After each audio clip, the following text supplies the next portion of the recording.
Olá, eu sou Ícaro Sampaio, eu sou editor do Endocrino Papers e estou aqui para mais uma atualização semanal. Chegou a hora de fazer aquele resumo dos tópicos mais importantes que nós abordamos ao longo desta semana.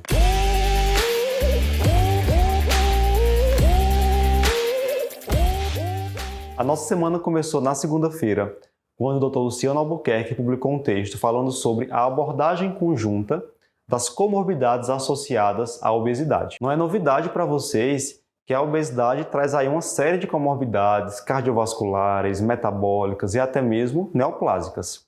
E um trabalho recente publicado no The Lancet Diabetes foi uma coorte retrospectiva e mostrou que a obesidade está associada a pelo menos 21 doenças do trato respiratório, gastrointestinal, neurológico, doenças cardiometabólicas e inclusive doenças infecciosas. E aí quando a gente pensa na abordagem dessas doenças de forma isolada, fica claro que a gente vai ter um aumento de custos. Então tratar hipertensão, diabetes, doença arterial coronariana, doença do refluxo gastroesofágico, osteoartrose, vai encarecer bastante o tratamento fica mais complexo e o paciente obviamente não adere tão bem.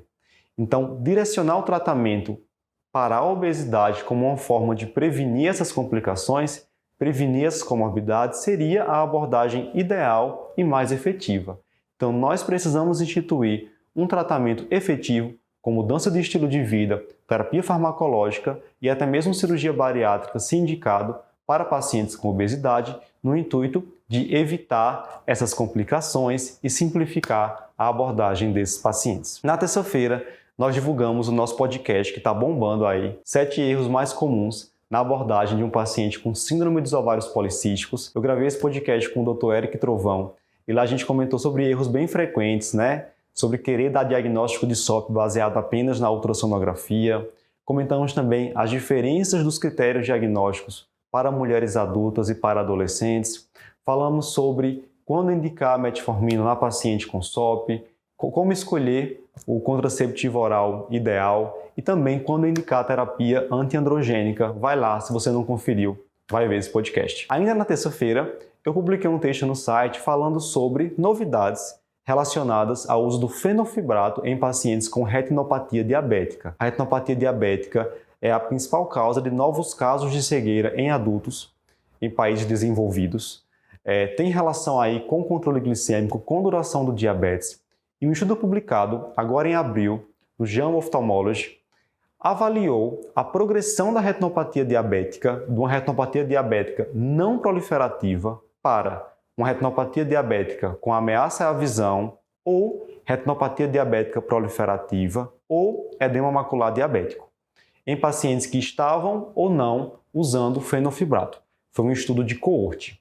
Nesse trabalho, os autores definiram como retinopatia com ameaça à visão como um composto de retinopatia diabética proliferativa e edema macular diabético. Então, em resumo, eles avaliaram a progressão de retinopatia não proliferativa para retinopatia proliferativa e edema macular diabético. E o que é que foi observado? Nessa coorte, os pacientes que estavam em uso de fenofibrato para tratar a dislipidemia tiveram um risco 8% menor de evoluírem com retinopatia com ameaça à visão e um risco 24% menor de evoluírem com retinopatia diabética proliferativa.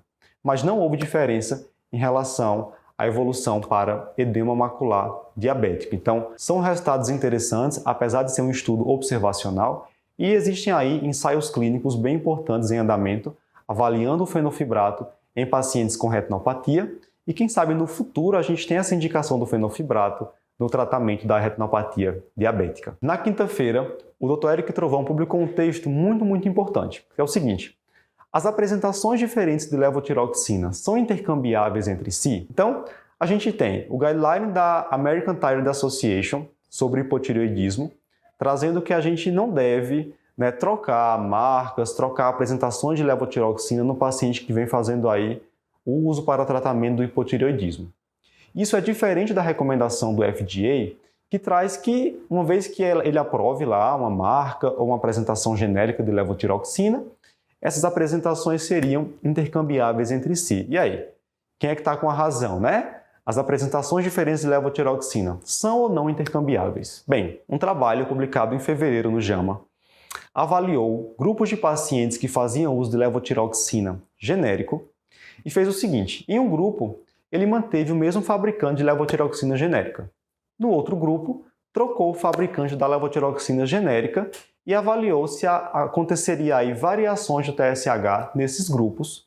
E o que viu-se foi que não houve diferença do TSH entre os dois grupos. Então, nesse caso, nesse estudo, a mudança de fabricante da levotiroxina genérica não foi associada à descompensação do hipotireoidismo ou variações do TSH de modo geral. A questão é, será que nós podemos aplicar o resultado desse estudo para a nossa realidade e dar razão ao FDA? Vamos lá. Primeira coisa, foi um estudo com fabricantes americanos de levotiroxina genérica, então a gente já não pode aplicar isso aqui no Brasil. Segundo, o estudo não avaliou a troca envolvendo levotiroxina de marca. Então não dá para dizer que a levotiroxina de marca e a levotiroxina genérica são intercambiáveis entre si.